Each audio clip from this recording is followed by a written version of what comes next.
Hello, and welcome to the Oregon coast. My name is Whitey Lewick. In a few moments, we'll be taking a closer look at the trees and forests that make the Fog Belt a special place. But first, I want to explain a little bit in general about how Oregon's forested zones are differentiated, and then speak in particular to the climatic and topographical features that set this forested zone apart from the others.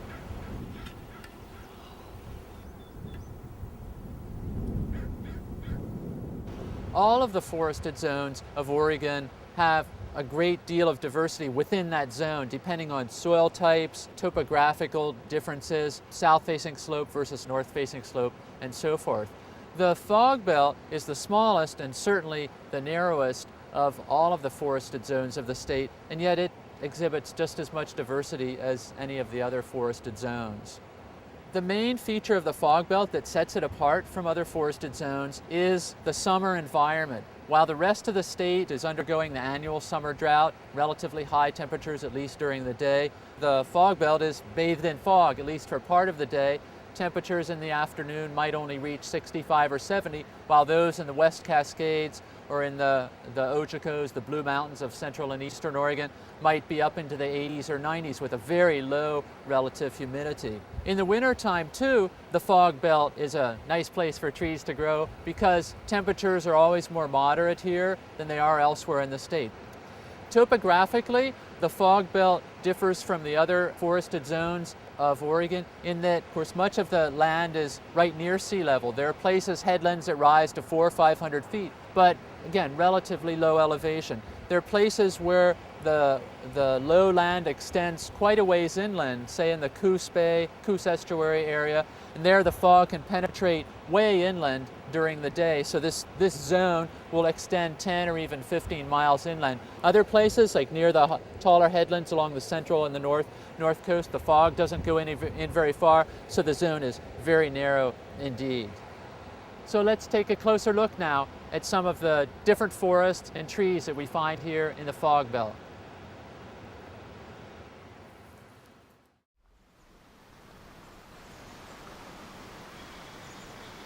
We're here just a few miles north of Florence near Sutton Creek Campground in an open canopied stand of shore pine. This type of forest is typical on flatter areas along the coast, often on recently stabilized sand dunes or other disturbed sites. Shore pine, or Pinus contorta, is the only species of pine that grows in the Fog Belt. It's closely related to lodgepole pine, which grows inland in the high Cascades and east of the Cascades. The two are actually subspecies of the species Pinus contorta that, because they've been geographically separated for so long, have developed slightly different characteristics. So this stand is a good illustration of forest succession in action.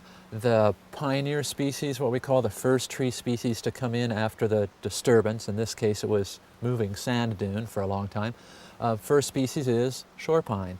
And the shore pines live for 100, 200 years or more. But little by little, although there's some young ones here right in this vicinity, elsewhere in this stand there are no young shore pines. What's coming in is western red cedar, western hemlock, a little bit of Sitka spruce, which indicate that over time, as these pines get older, lose their tops in storms or die from disease and so forth, this will turn into a forest of spruce and hemlock with maybe a little western red cedar in it. Again, the pines are just a phase that the forest is going through on its way to becoming something else. Another characteristic of these open canopied shore pine forests is the dense undergrowth that's dominated by broadleafed evergreens, including here salal, rhododendron, Pacific wax myrtle, and evergreen huckleberry. Let's take a closer look now at shore pine.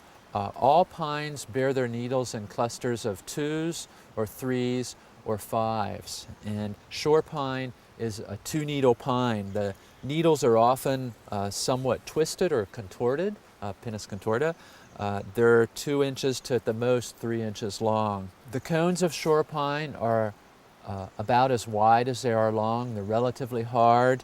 They, unlike many conifers, after they've released their seeds, the cones don't necessarily drop off the trees right away. They're sometimes retained on the trees for many decades after the release of the seeds. A young tree growing in an open a clearing like this grows relatively rapidly and has typically a flush of growth every spring, as well as several laterals that develop. And so it's really easy to tell on a tree like this how old it is. There's this year's growth, last year's, 2 years ago, 3 years ago, etc. So this particular individual here is maybe 6 or 8 years old. Older trees have a very different appearance. The trunks are branchless, at least the lower part of the trunks are branchless. The trunks themselves are somewhat sinuous, often leaning a little bit, and then the upper canopy, or the crown of the tree itself, is broadly domed rather than being pointed like we see in the young trees here.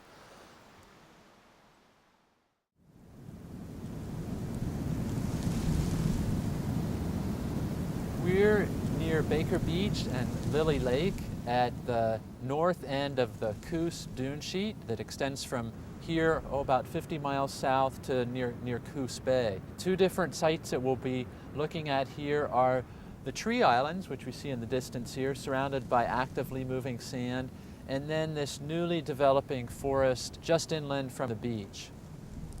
The tree islands here that we see isolated throughout moving sand dunes, they appear to be remnants of a forest that covered more extensive areas here centuries, maybe millennia ago, before the sand dunes started moving again. And they're dominated by Sitka spruce and typically have a lot of shore pine around the perimeter. And they seem to be self-sustaining. That is, while the main dune is moving inland and engulfing entire forests of shore pine and Sitka spruce that are on flatter land, around the island itself, the wind, just the way it works, the wind hits the island and then whooshes around both sides and keeps the bases of the island, the whole perimeter of the island, kind of scooped out, so maintaining it over the decades and centuries. The forest that's between here and the beach is a new forest dominated by shore pine that has developed in just the last few decades. It follows the accidental introduction of European beach grass, which is a grass that was brought in from Europe to the west coast to stabilize dunes, to protect roads and campgrounds and houses and such. And this grass escaped from cultivation. It likes it here, and it's moved up and down the west coast over the last century. And what's happened in just the last few decades is, because of the presence of European beach grass, a fore-dune, F-O-R-E, has developed just at the top of the high tide line, and that fore-dune has built up to heights of 10 to 20 or more feet. And what that does is effectively prevent the arrival of any new sand onto the dunes here.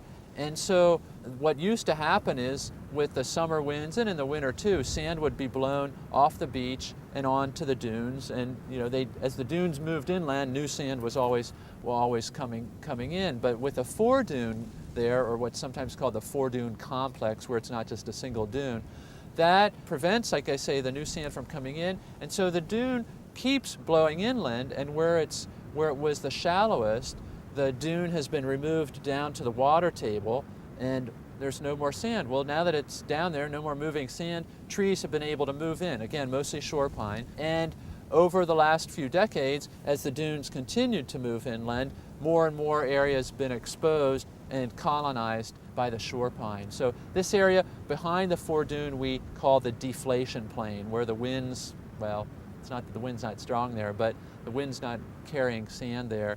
It's deflated, it's taken the dune down back to the water table. So that broad flat area has filled in with trees.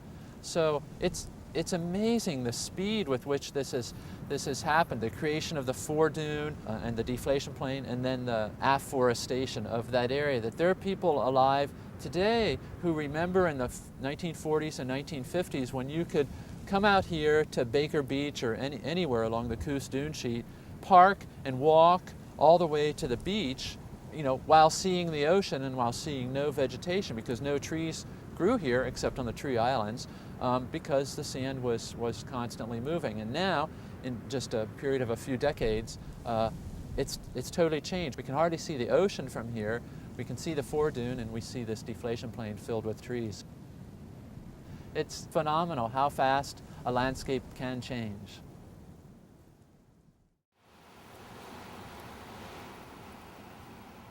One of the characteristic features of many trees that are growing really close to the coast is a deformed or asymmetrical crown. Many people would call trees like this windswept, but there's more to it than that.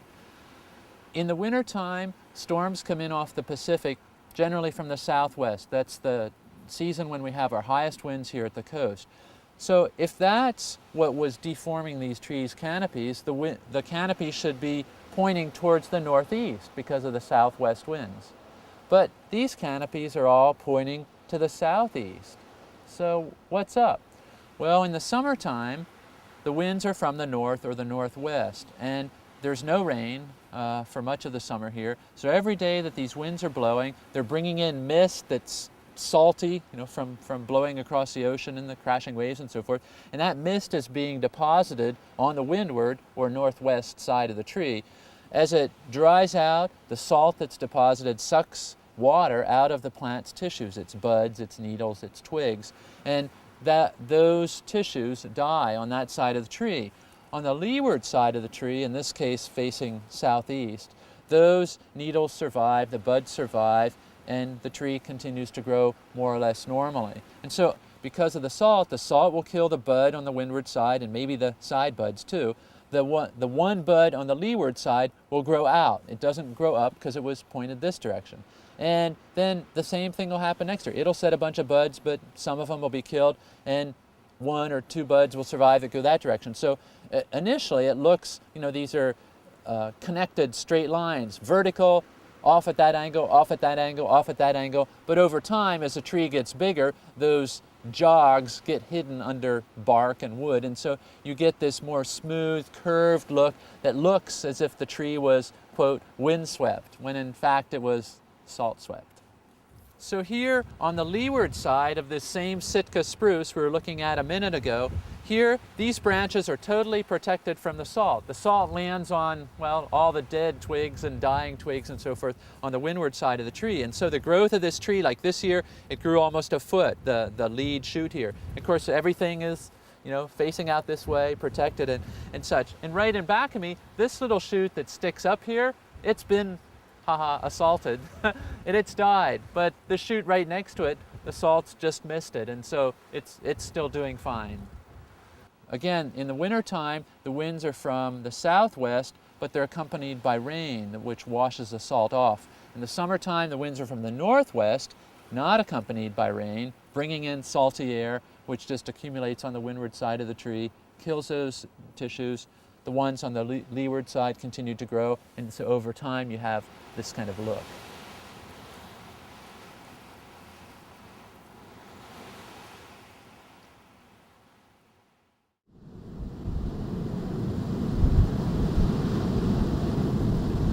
We're now at a site I call Windy Notch, just north of Rock Creek and Rock Creek Campground, about midway between Florence and Yachats. This is one of the windiest sites on this part of the coast here. For weeks on end, in the summertime, it gets pummeled all day long by these north and northwest salt-laden winds, severely deforming the plants that grow here, both shrubs and trees. But at the last site that we looked at, where we were looking at the so-called windswept trees, at least they were trees, but here they aren't trees, they're more like shrubs. I know of nowhere else on the planet where there's as striking a morphological difference in a tree species in so short a distance. Here, the Sitka spruce, some of them are only 6 inches tall and 20 or 30 feet long, whereas just around the bend in the protected valley of Rock Creek by the campground, there are Sitka spruces that have trunks 6 feet across that are in excess of 150 feet in height. This Sitka spruce here is, maybe 2 feet tall and maybe 20 or 30 feet long. And all of the upwind twigs, buds, and so forth have been killed by the salt-laden air. And the growth of the tree is all very close to the ground and downwind from here. This is where it germinated here, maybe 50 or 60 years ago. Its height is, perhaps 2 feet, and its length is 15 or 20 feet. Have you ever seen a tree before that's longer than it is tall?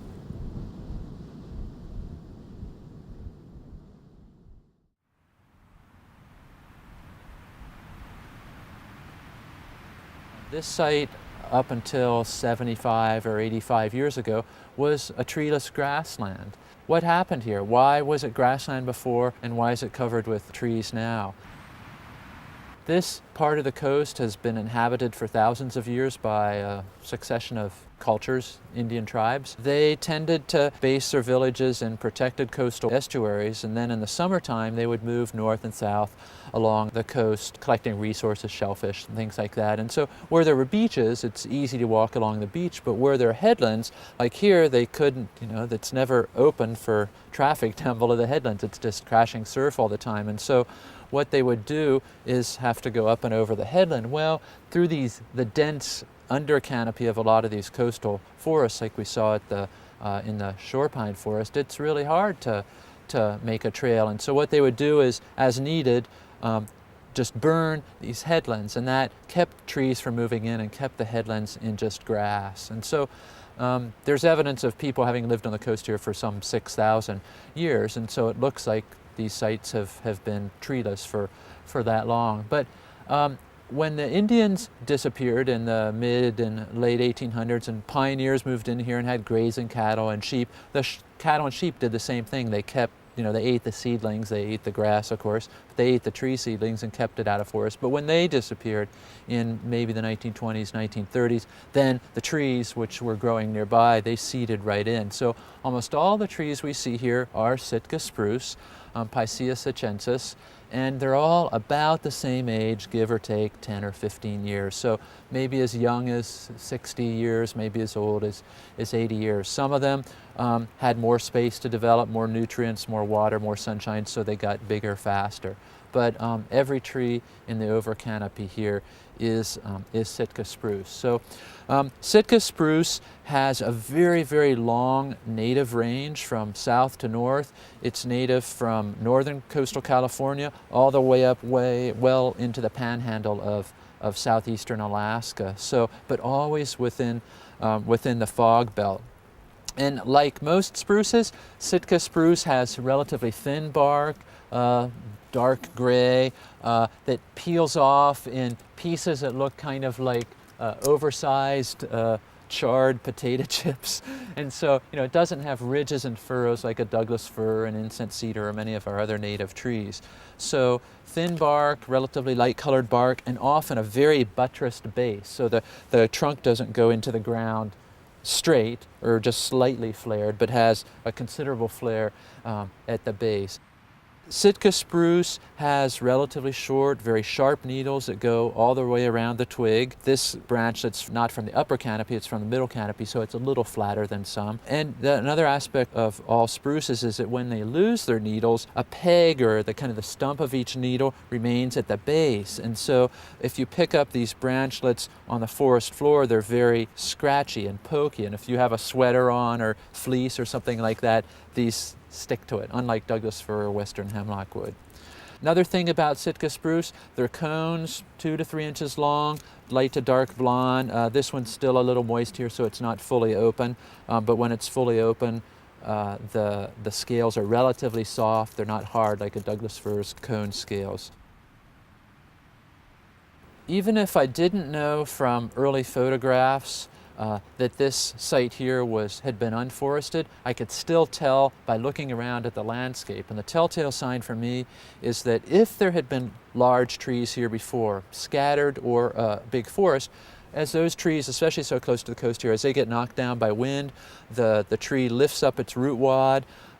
So you have a log lying on the ground, the root wad as it rots, it's left a pit in the ground where it's lifted up, and then the root wad itself has soil on it, and as the tree's roots rot away, it leaves a pile of soil sitting on the ground. So you have this kind of pit and mound topography around where there used to be big trees. But here we look around at the stand, and we're on a ridge, it's not flat, but yet it's a very even landscape. You don't see these pits and mounds everywhere like you will in some of the protected coastal valleys where big trees have developed. So again, without knowing what the past was here, I can interpret it by just looking at the topography here.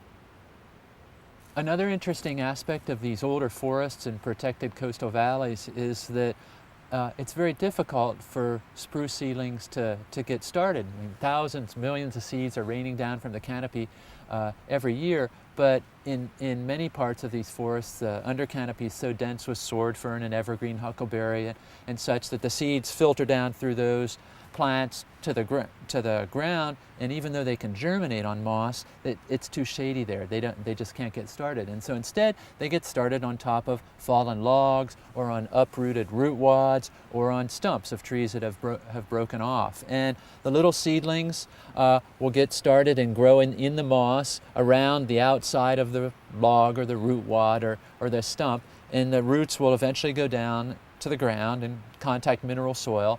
And then as the log or root wad or stump rots away, the trees, keep developing, and eventually they may be, kind of create this arch with their roots, and you see where the old log went through, but there's nothing there anymore. So I'm sitting on one of these logs here. This log hasn't been here that long, and it was maybe, 2.5 feet thick when it fell.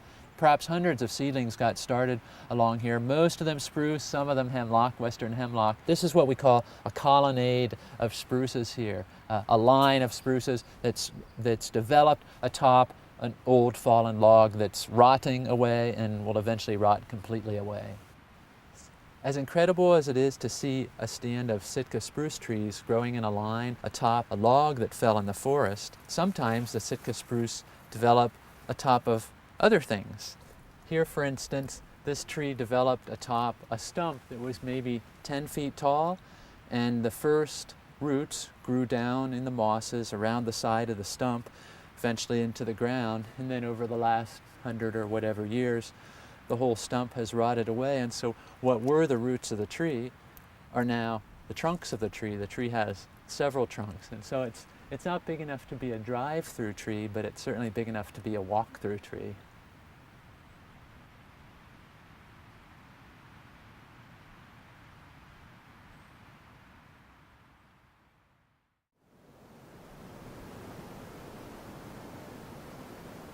The optimal site for the development of truly awesome Sitka spruce stands is in protected coastal valleys where they're least likely to be affected by the salt, which we've talked about, and also least likely to be blown down during winter windstorms. And in these protected coastal valleys, these spruces can reach absolutely phenomenal dimensions in a relatively short period of time. This spruce on my left, for instance, could be as young as 200 years old, could be as old as 250 or 275, but it's not 300 or 400 or 500 years old as trees this size, this girth, might be farther inland, outside of the fog belt.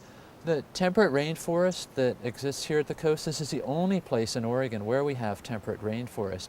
Even though forests of the West Cascades might be very wet, they're wet seasonally. They get very dry in the summertime. For instance, on a hot July or August day in the West Cascades, the temperature might reach 95 degrees. The humidity is 25% or something like that. Whereas here on the coast, the high for the day might be 75 degrees, and the humidity, my gosh, it's bathed in fog until noon, and even later in the afternoon, the humidity is still maybe 80 or 85 or 75%. But very different conditions from the West Cascades, even though the forests have some similarities. Temperate rainforests exist elsewhere in the world too, always in proximity to an ocean. Parts of Japan are considered temperate rainforests. Parts of coastal Chile in South America are also temperate rainforest. And places like western Scotland and even part of the west coast of Norway are also considered temperate rainforest. Two of the salient characteristics of temperate rainforest are an abundance of running water year-round, not just in main creeks in the valleys, but in little tributary creeks. The second characteristic of temperate rainforest is an abundance of epiphytes, that is, plants, mosses and ferns mostly, that are growing on top of other plants. They're not parasites, they're not taking anything from the trees, they're just using the trees for support. Epiphytes in Sitka spruce forests here are most abundant on the broadleaf deciduous trees, that is, bigleaf maple and red alder. Those trees provide leaning trunks, broad spreading branches and so forth, great for epiphyte growth, but also they let much more light in year round. In the summertime, even with all their leaves on it, much more light comes into the under canopy of bigleaf maple or red alder than it does in these deep dark conifers, the Sitka spruce, western hemlock, and so forth. And then in the wintertime, the broadleaf trees are deciduous. They've lost their leaves, there's lots of rain, the temperatures are mild, lots of light, and that's when the epiphytes grow most luxuriantly during that season. One of the most outstanding epiphytes in the coastal rainforest here is called Schooler's fern. It's an evergreen fern that we'll take a look at up in the canopy of one of these trees.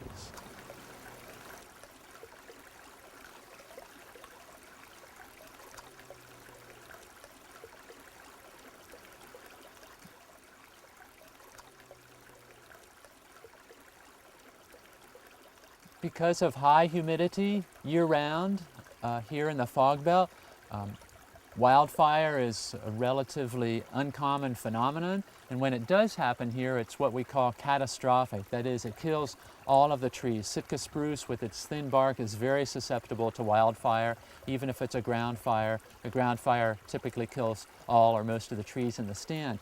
And yet, Sitka spruce here is able to maintain its dominance in these forests, even in the absence of fire.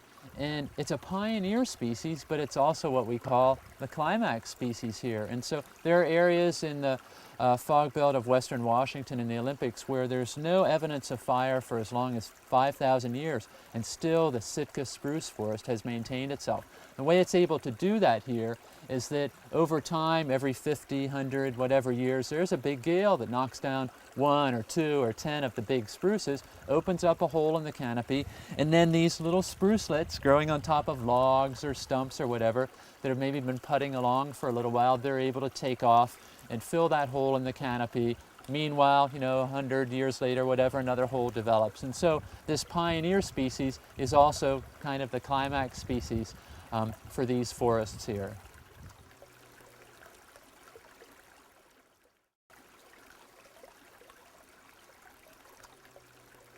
Let's review. The two forest types typical here on the Oregon coast in the fog belt are shore pine forest and Sitka spruce forest. Shore pine forests exist closest to the ocean, typically on sandy sites and on fairly level sites. Shore pine comes in as a pioneer species, but eventually those forests, if they're not disturbed for a long period, shore pine's not able to seed into the under canopy or germinate, and so those forests will turn into Sitka spruce, western hemlock forests. The Sitka spruce forests develop also fairly close to the coast, but particularly on headlands, and they also extend farther inland than shore pine does. They'll extend as far inland as the fog does in the summertime. Say in the Coos Bay area, that can be 5 or 10 miles from the coast. And these forests typically develop on on better developed soils, older soils, not freshly stabilized sand. And again, they can be on valley bottoms like we are here, or they can be on headlands. Okay, shore pine forest, Sitka spruce forest. Then we also looked at areas that are exposed to extreme wind in proximity to the coast, where the canopies of the trees are severely deformed by the salt that's carried by the wind, by the summer winds, deposited on the northwest side of the tree, killing the buds and tissues there, so the branches that remain alive face to the southeast. So the tree over time acquires this asymmetrical canopy that's tilted towards the southeast. The two other things we looked at here on the coast were habitats that were formerly treeless, but that very recently have become forested. The first one of those was in the dunes, just in back of the high tide line, where the deflation plain has developed over the last few decades after the introduction of European beach grass. Those are now becoming forested, where there haven't been forests for centuries or millennia. The second type of site we looked at was on headlands that were formerly covered with grassland, Indian created and maintained grassland because of purposely set fires. And those headlands that were in grassland, after the Indians stopped setting the fires and the pioneers stopped grazing their livestock there, those areas have filled in with Sitka spruce.